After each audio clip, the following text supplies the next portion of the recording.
Hi gamers, this is Panke. Barnes here. You guys know Barney. We're here to bring you Aeluqygwen Basics 2. Two. On a personal note, a short while ago, Barney and I recorded a 40-minute video entitled Aeluqygwen Basics 2, which was lost by YouTube in the uploading process. Bastards. So we're here for take two. We decided that this time I'll be the host. Yeah. But in practice, it's probably not going to turn out that way. So, we're going to start off with some conceptual things about the Aeluqygwen that we inadvertently left out of the first video. One of the things that we wanted to talk about was the explicitly Western European flavor of the campaign that Barney was trying to put together. Specifically, this means, anything that's like Oriental from the other D&D stuff, Oriental Adventures. Anything Asian themed is pretty much out of the campaign. It's Barney was trying to say earlier, it's not because of any kind of personal dislike of Asians or Asian culture or Asian mythos. It's just not what he had in mind. To this specific end, in order to more closely simulate medieval combat, Barney decided to eliminate the improved unarmed combat feat. Improved unarmed strike. Improved unarmed strike.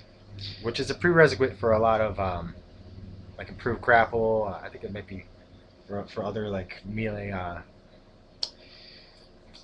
stunning fist or whatever. No monks. No monks. They're not there. Basically anything that had a Kai strike or a key power, right? Yeah, Ki, Kai, Gone. doesn't matter which one. They're not here. Not here. As far as I know, the only thing that's like specifically Asian flavored that did make it into the campaign is the Wujen.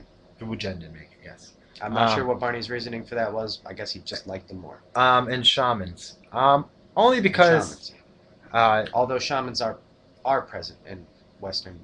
Yeah. Sure. Celtic. The only reason is that I felt that the beyond the name that they fit very well in. The mechanics were the same. They didn't have Kai or Ki, and they were nothing but like specialized arcane casters in a sense.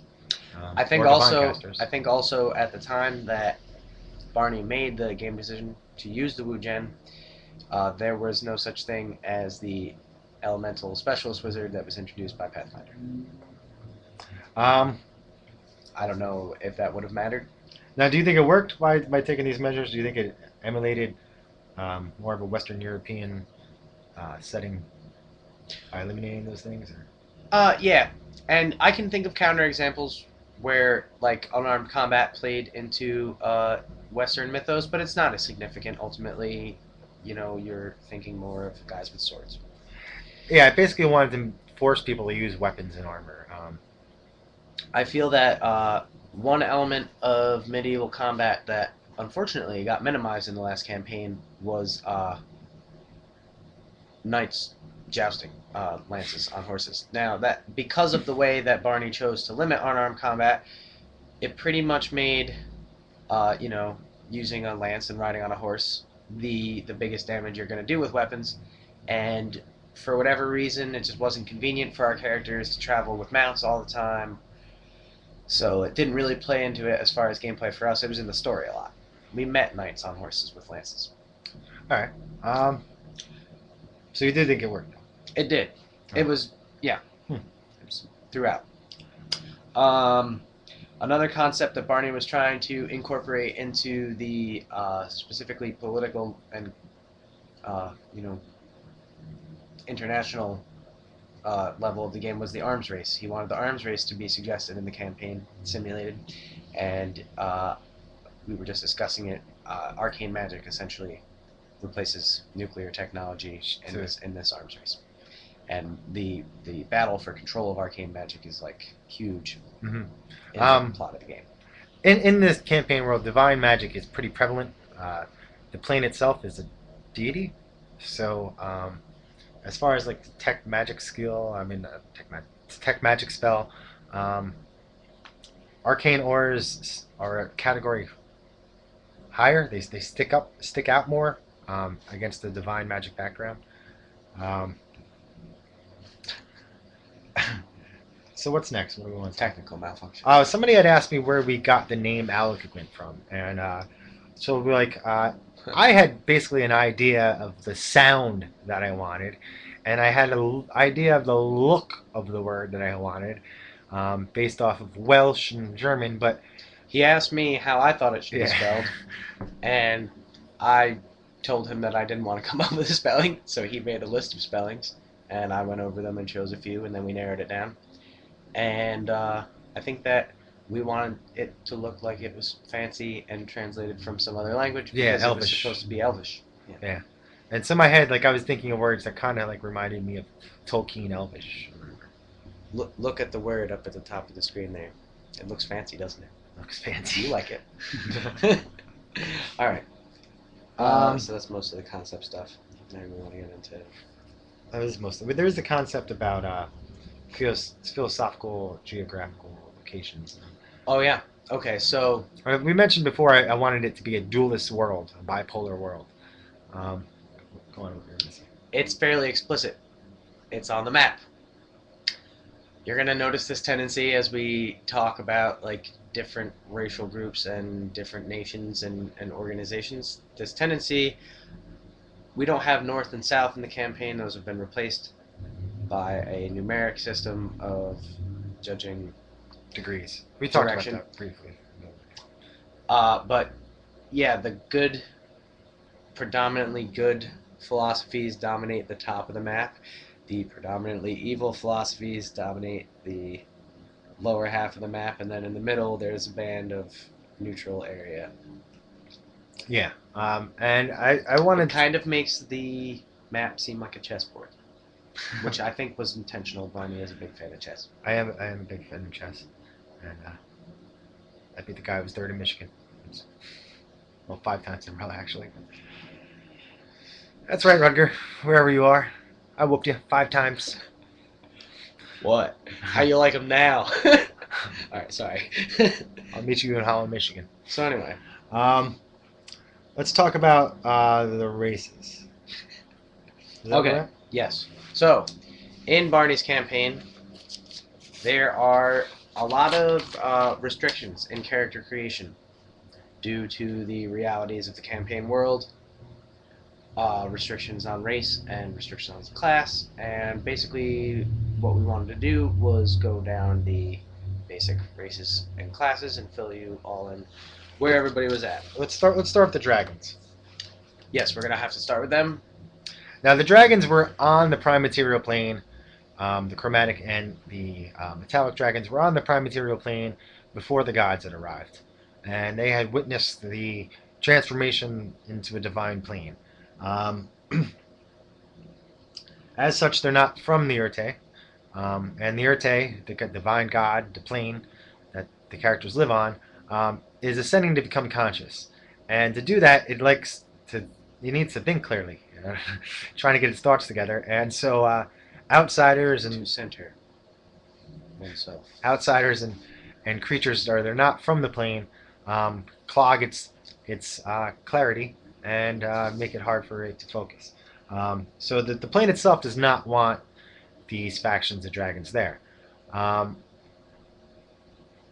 the dragons, when the gods first showed up, Faz and Malum, and all other contact by other divine beings from outside of the realm were cut off, the dragons continued to worship Bahamut and Tiamat. And In their absence, Faz and Malum picked in. You can. Faz and Malum started answering their prayers because Faz's portfolio is very similar to Bahamut's. Tiamat's portfolio is very similar to Malum's. You get the idea. And when they appeared to the dragons, they appeared to them in human form because Faz and Malum were both humans from another prime material plane, presumably. Yeah.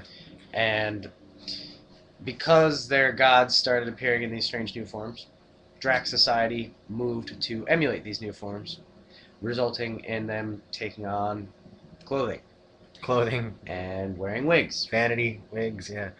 wearing Armor. using weapons. Yeah, they emulated the gods and they wanted to dress and look like the gods. I stole this somewhat from guys like Graham Hancock or Giorgio Tisculio. The idea of a great society being built on the foundations of an older, extinct one. Yeah, kind of like an ancient astronauts type thing. They emulated these beings that came down to them and started to dress like them. Um, what was it about the dragons? There was one other thing. Oh, so dragons also, when the plane arrives, they had noticed the difference, and they had discovered the secrets of Mechanus. So they had advanced technology early on in the creation of the setting. Um, However, they abandoned this technology for more practical, more useful arcane magic, which they are permanently connected to via this plane, a transient plane in the Aeluqygwen, um, the plane of magic, the plane of mana, the mana plane.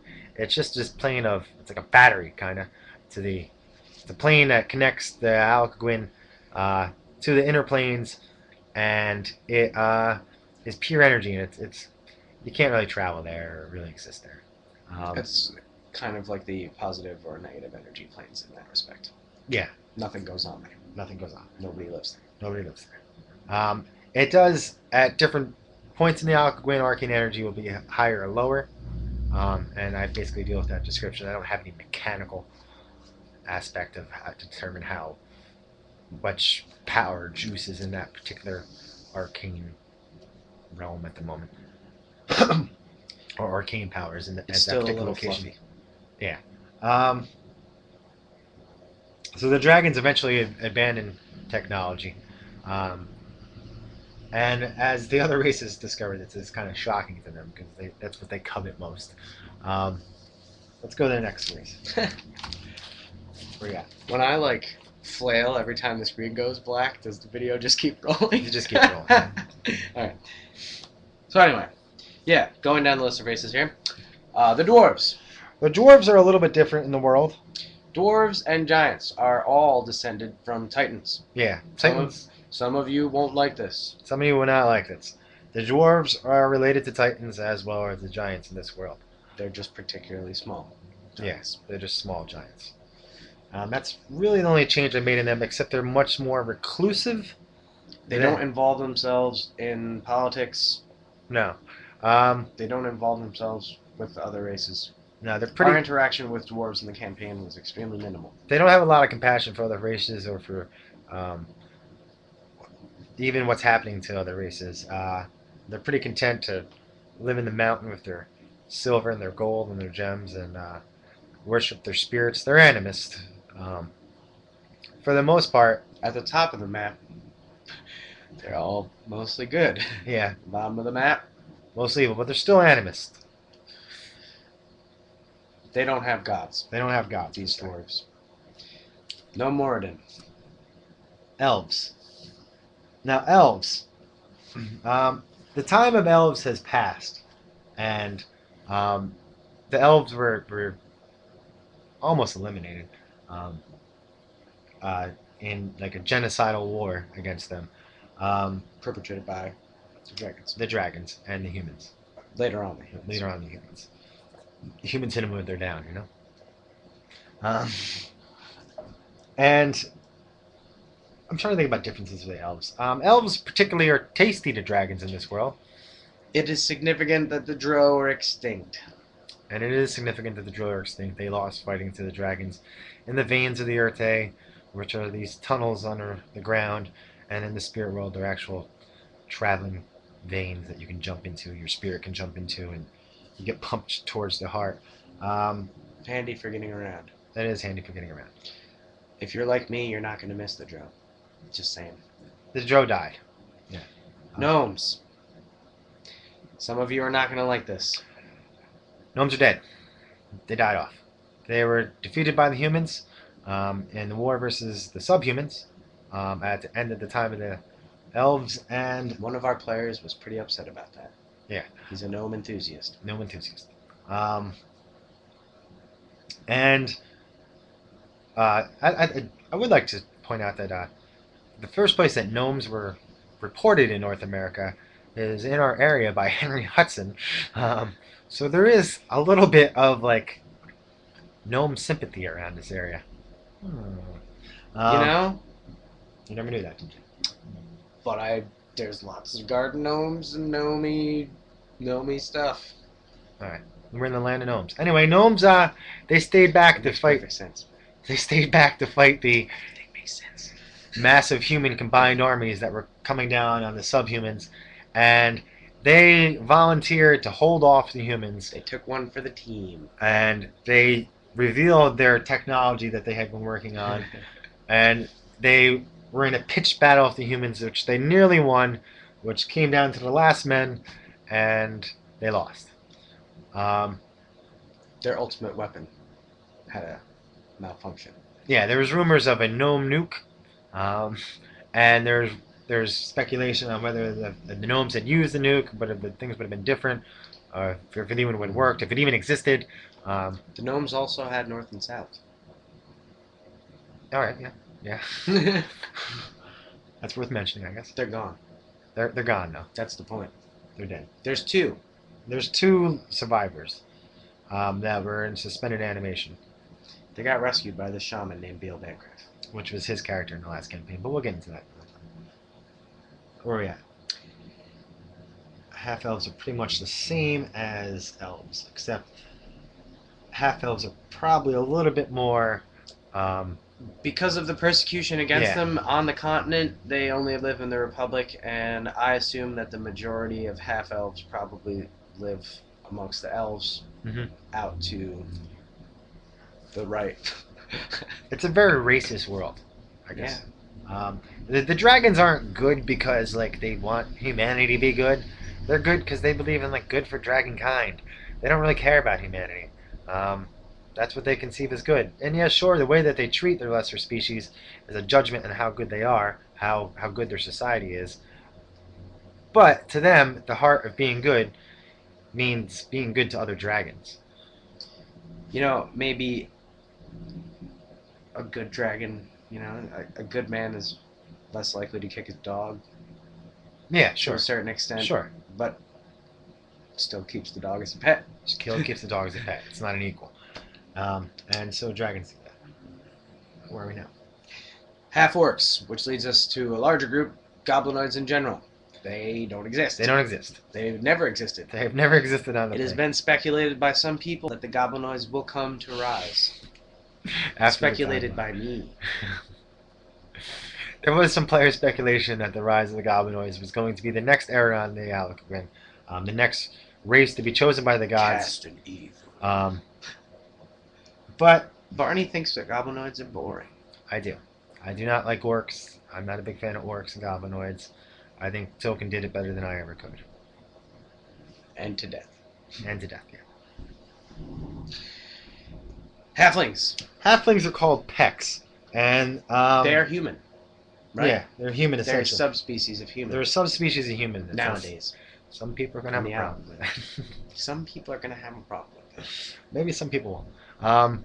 But halflings are referred to as pecks, and they live amongst human cities. They tend to be more urban And also racially marginalized. and racially marginalized. Yes, they are.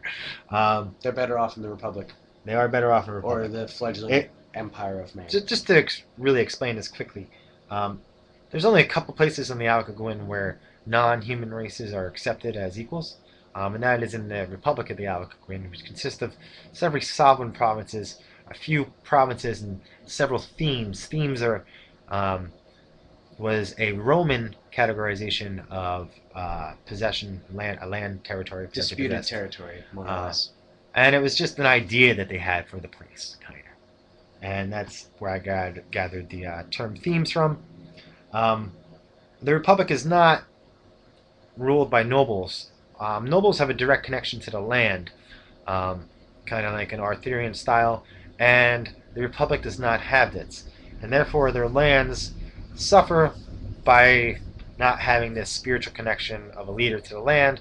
However, they compensate it by making the best logical decisions for their people and using druids and shamans, spirit shamans, in order to tend the land so that they can still produce crops. Notably, Because the lands still ruled by nobles do not employ their shamans, the like full ideal presence of the spirit of man is absent from most of the continent. Right, right. All of the continent except for 2 places. One of them being the Empire of Man. Mm-hmm. Another safe place for non-humanoids to Non-human be. beings. Which was a empire founded by the PCs of the first campaign. Yeah. Myself and others. Right. And also Omana. Omana. Which is an island nation. It's an island nation. Laying in the middle of the map. It's an empire. Therefore neutral by association. It's neutral by association. It's led by King Cassiodane. He's a cool guy. He's played by Roger Daltrey. I only found that out the other day. I always pictured him as kind of like King Arthur from Monty Python and Search for the Holy Grail, but more serious. And Cassiodane pretty much has a lot of the same conclusions that the PCs comes from, and he's chaotic, and he doesn't want to go along with all these different social systems and regulations, protocols that are involved in the world. So he doesn't. Where are we now? He's also one of the richest men. Humans. This is a big one. Alright, humans are the dominant race. It is the time of man. It is the time of man. Humans are marked in the spirit world by the Urte, the living plane god. And they are marked with the spirit of man, which automatically draws the attention of other men, whether they know it or not. And having the spirit of man changes how things react to you in the world if that thing is aware of it.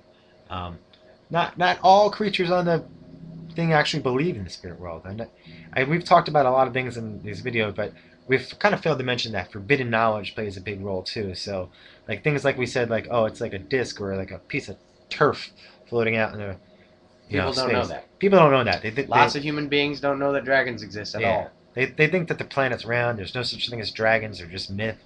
I guess you didn't really cover this in concepts, but informational war is like huge in this campaign. You think so? I'll take it. Yeah, because the level of the level of play that you're at in the big scheme of things is like hugely dependent on how much forbidden knowledge you have. True. You can't really be a big player on the globe if you don't know who's in charge. You can't really be a big player if you don't know about the vote of the gods. Yeah. You can't really be a big player if you get the picture. Right. And so forbidden knowledge plays a big role. From what I've heard, it kind of takes on like a Call of Cthulhu type feeling where characters are going insane. Yeah. That's a big one. Like cosmic truth blowing your mind. And we use insanity points. So that is another aspect. Where are we now? Are we done with races? Yeah, more or less. More or less, we're done with races. On to classes. On the classes. We'll start with the basic classes. Barbarians. Alright. If you become a barbarian, you're geographically from one of the barbarian kingdoms. There are barbarians of all races. Yeah, there are barbarians. You don't have to be a specific race or sex in order to be a barbarian. All alignments are open. That are open to barbarians, that is. Yeah.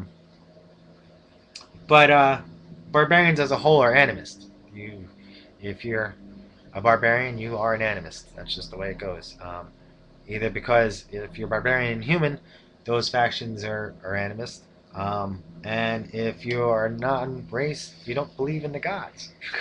If you're another race.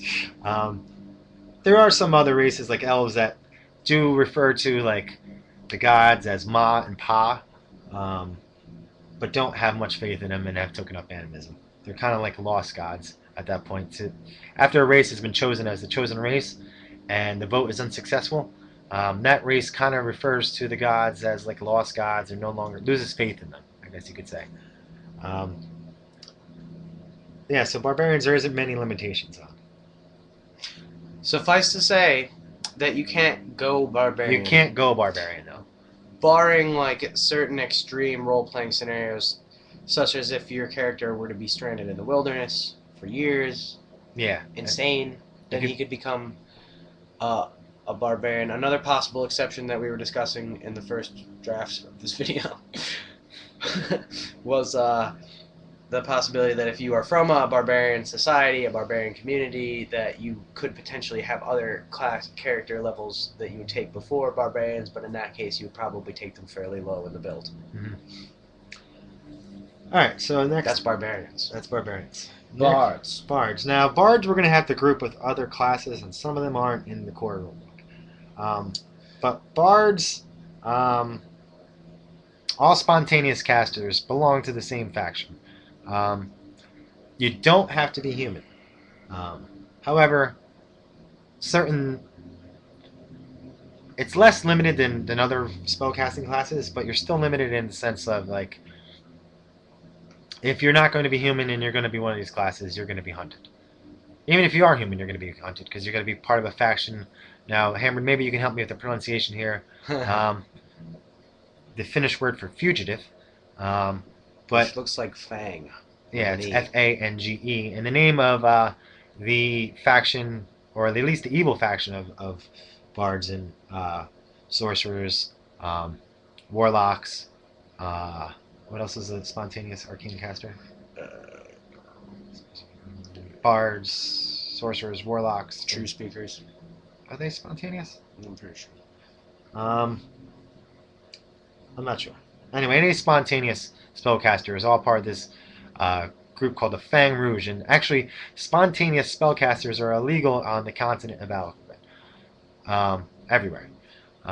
Because the wizards won the war against the spellcasters. Yeah, the wizards siding with the church. Yeah. In order to hunt down all the other spellcasters. During the second war driving the druids into hiding. Yeah. Etc. During the second war against the dragons, the wizard orchestrated a inside job war against the dragons. Basically, what they did is they orchestrated. They brought the Tonkin event against the dragons and started a war against the dragons. And they pinpointed to those that weren't of full human blood. Mainly the sorcerers. And so anyone who was a spontaneous arcane spellcaster came underneath suspicion and was hunted down by the church. As a possible drag sympathizer. As a possible drag sympathizer. / face sympathizer. / outsider sympathizer. Yeah. Non-human sympathizer. You're not human.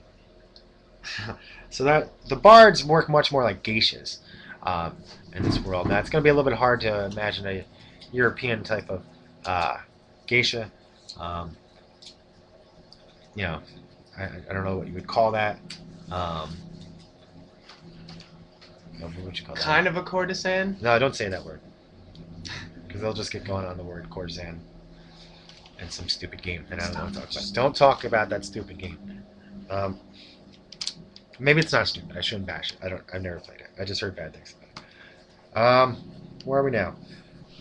That was bards. Oh, yeah. Clerics. You are in one of two churches. Yeah. You are a human. You are human, that's for sure. You cannot be a non-race. If you're good, another race. You're from the top of the map-ish. And if you're a cleric and good, you're a guy.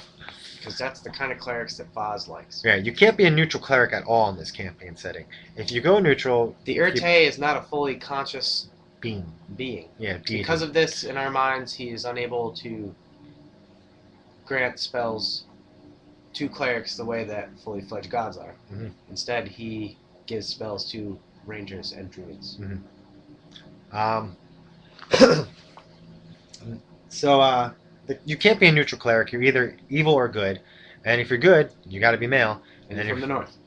There's no north. Oh, well, yeah, for the top. The top of the map. If you're female, you have to be evil. Now, there's another trend, and it's not completely a trend. It's not, but there's a little sexism, not based on my. Well, I am a guy, so I lean to me being good. But the idea Barney is not particularly chauvinistic. No, I'm not. Actually.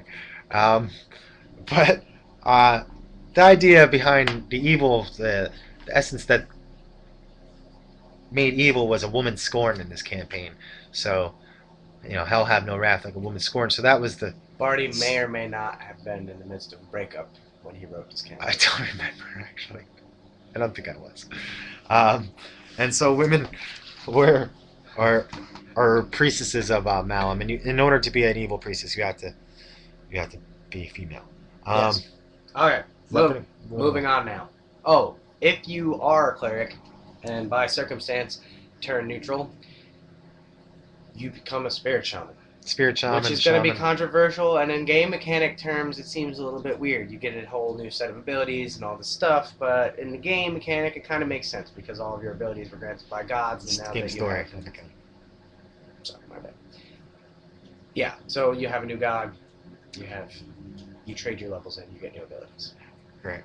Now, one other thing is, you're kind of confined to staying in the church. Not that you wouldn't want to as a cleric, because both Faz and Malum only grant one soul on the prime material the ability to cast 9th level spells. And those are both the leaders of the church are granted the ability to get 9th level spells. If you're not a leader of the church and you are a cleric and you get that high, which hasn't actually happened, you can still use those 9th level spells for feats and such, but you won't get the actual 9th level spell. You can adjusticate a lower level spell with a feat, but not a 9th level spell. You can fill the 9th level spell slot, but not with a 9th level spell. Right. The same goes for any divine spellcaster. There's only 2 divine spellcasters on the plane that get 9th level spells. There's ways around it. Magic items that hold 9th level spells, things like that. Bancraft, my character in the last campaign, had a giant rock that he could stand on and cast 9th level spells. Just as an example. There you go. Druids, pretty big in the campaign. Alright, druids are... We're bagging them in with spirit shamans. Spirit shamans and shamans. They're all part of the same factions in the game. There's 3 different orders. We're not going to get into them really quickly. But some major changes in druids are... druids can see the spirit world. Starting at first level. Starting at first level. As per see invisibility. Yeah. Because of that, when I first came up with this concept, and I really liked it, and it was too late to change it by the time they came out with the Spirit Shaman, I just decided that Spirit Shamans can just see forever in the spirit world. The Spirit Shaman class doesn't actually give you an ability like that, but the Oriental Adventure Shaman has a 2nd level ability called Spirit Sight. It's basically the same deal. Same deal. So, these are the clergy, or the spiritual leaders of the Animist. They are able to see the truth through the spirit world because they're able to see evil and good spirits influencing kings and queens and people's decisions. They're able to see the little devil or angel on your shoulder. And because of that, their judgment isn't as clouded as other people. Because when demons and devils and angels try to tempt them, they say no. They say no because they can see it. They can see where the influence is coming from. So they have a certain clarity amongst them that the other races don't. And again, I wanted that, part of that was to reflect that I wanted the idea of people getting along to be part of the campaign setting. And I also wanted to demonstrate the zealousy of good and the wickedness of evil. Significantly, druids are humans. Significantly human, yeah, they're humans. They don't have to be. They are male or female. They're male or female, yeah. And no good druids. No good druids, no evil druids. If you go good or evil and you get divine source from somewhere else, then you change classes. People are going to hate that. Yeah, you don't like it. Fighter. You can be pretty much any kind of fighter. There's no restrictions. There's no restrictions on it. Monks don't exist. Due to the fact that Barney did not want unarmed combat in the game, and that he wanted a explicitly Western flavor, there are no monks, there are no monk-related classes. There's some fairly large portions of the 3.5 text that are made obsolete by that ruling. Paladins. Alright, paladins. Bag them in with knights and favored souls. Yeah. Paladins have 2 major factions? 2 major factions, well, yeah, 2 sects that are part of the inside of factions. The 2 factions are the Blonde Knights and the Ebon Knights, or as it was more Americanized as it became Blanc Knights as the campaign went on. And I just stopped correcting people to go along with it. I didn't know that. Anyway, and so That's funny. inside these two factions, inside the Blonde Knights is the Protectors of the Sacred Rouge, and inside the Ebon Knights is a sect known as um, The Knights of the Lost Passion. Knights of the Lost Passion. These guys are badasses. And both these sects of paladins have come across secrets about the plane that they have hidden that are detrimental to the church. Now, I pretty much stole this part directly from, what was it, Holy Blood, Holy Grail, Sacred Blood, Sacred Grail? I can't remember the name of the book. The same book that the Da Vinci Code was written off of. And that the paladins had discovered that the gods that they were worshipping were indeed lovers and had a child, which is a divine being, the planet that they live on, and that they themselves are actually from the divine being, the planet they live on, the child of their god, rather than their god themselves.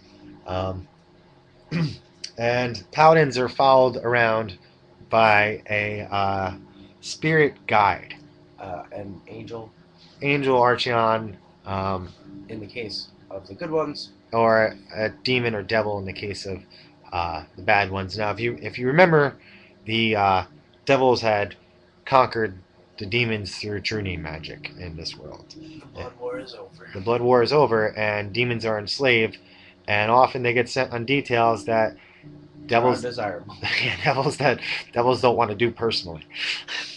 You gotta go to the material plane and talk to mortals, and it's through the spirit world. It's risky, and it's a pain in the butt.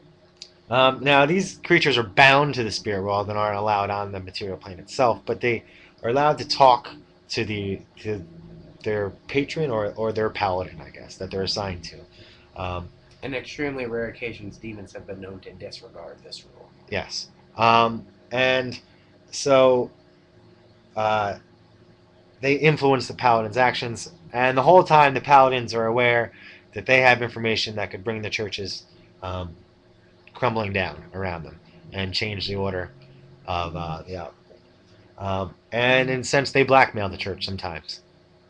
So that's paladins pretty much in a nutshell. Significantly also, good paladins are guys. Good paladins are guys. Evil paladins are guys and girls. Right. I seem to remember Barney's explanation of that being that guys in real life just tend to be kind of bigger. Yeah. Kind of makes sense for them to have heavy armor on and carry lances. Mm-hmm. Some women do just fine. Now, in the Protectors of the Sacred Rouge, or the Good Paladins, or whatever you want to call them, they must keep a beard, and the evil paladins have to be perfumed and shaven, clean cut. They can't have long hair. Ladies man. Ladies man. Yeah, so those are paladins in a nutshell. Rangers. Rangers are the least limited, probably. Well, not least, but out of all the spellcasters, they're one of the least limited. The only restriction that they have is that they have to be animist. But they can be good or evil. They can be good or evil. Their main function in the game is to serve as knights for the druids. Yes. They're basically as a paladin is to a cleric, the ranger is to a druid or a shaman. And rangers receive their divine source of power is the Urte, the living plane itself, the child of the gods. And they are pretty numerous, actually. They're one of the more numerous spellcaster classes, actually. Which is fairly sensible since their spellcasting ability is limited. That's something else, another trend you're going to see. The more limited your spellcaster ability is, the more populous that class is going to be. Sorcerers. Sorcerers, we talked about a little bit before. Rogues you skipped. Oh, we skipped rogues. Rogues are not that limited. No, they can do all kinds of things, but there are two significant There's two significant rogue factions. Yes. And those factions are, in the Republic, the Sacrament Aeluqygwen, which I gave up on and also became Gris. Aeluqygwen, or Ogre.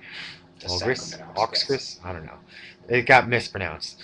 It's like the secret all gray in French. We are American. Yeah. Anyway, We don't say words properly. It's been this way for a while now. All right, so the Sacrament Aeluqygwen, which is primarily deals in the Republic, the Republic provinces, sovereign provinces, and themes. Themes I stole from Roman. Did we talk about this in this video? Or was that last video? No, we got it. We're good. All right. We already talked about it. Okay, getting confused. And so the Sacrament Aeluqygwen is a criminal organization that is similar to the Yakuza, I would say. And their rival is the Gray Pouch, which is kind of like my take on the Bloods and the Crips. Though they don't operate that way. The only thing I stole from the Bloods and the Crips is like the do-rag thing, and I translated that into a gray coin pouch. So all the members of the Gray Pouch carry a gray coin pouch. Flagging. Yeah, it's their colors, man. And they are primarily pirates. They were privateers, and after a treaty was made by one of our PCs in the last campaign, they were no longer to raid certain nation ships, certain flags, and underneath legally, so they decided to do it illegally, and they became a criminal organization. They were a criminal organization before that, but I guess they just got incorporated, so I never really explained how that went down. But that is the other criminal organization. And they are centered in Omana, which is like an empire, a trading empire in the middle of the map. It's also neutral. I think we talked about that in this one. Did we talk about that in this one? We did. Roger Daltrey? Moving right along. Okay. Where are we now? This is the second time we did this video. Sorcerers. It's taking back just as long, too. Sorcerers, we pretty much explained. They were hunted down by the church as fear that they were non-human sympathizers due to their lineage. In the first run of the Aeluqygwen campaign, sorcerers were not playable as a PC class. No, they're not playable as a PC class. Neither were bards. Now they are. Now they are. A playable PC class. Wizards. Now, wizards is probably... What's the word I'm looking for? They are probably the most privileged of all the classes. They're kind of like the Illuminati. They're pretty much close to the Illuminati in the world. However, they are restricted. To be a wizard, you must be human. To be a wizard, if you're going to be evil, you must be male. If you're going to be good, you must be female. There are no neutral wizards. There is neutral wizards, but if you go neutral, you become rogue and get hunted down. And you probably try to go work for the rogue spellcasters. Yeah. Wizards are part of these universities that were left behind the dragons at the time that the dragons handed over these demands to land. For some time, they even obtained the universities, bringing in arcanic knowledge and arcane knowledge.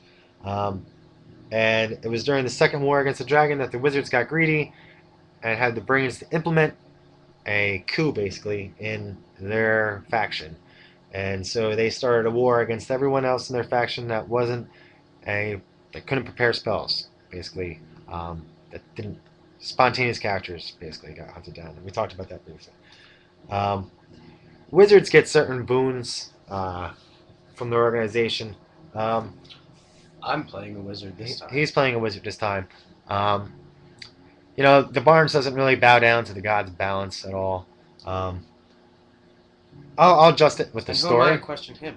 No one. That's it.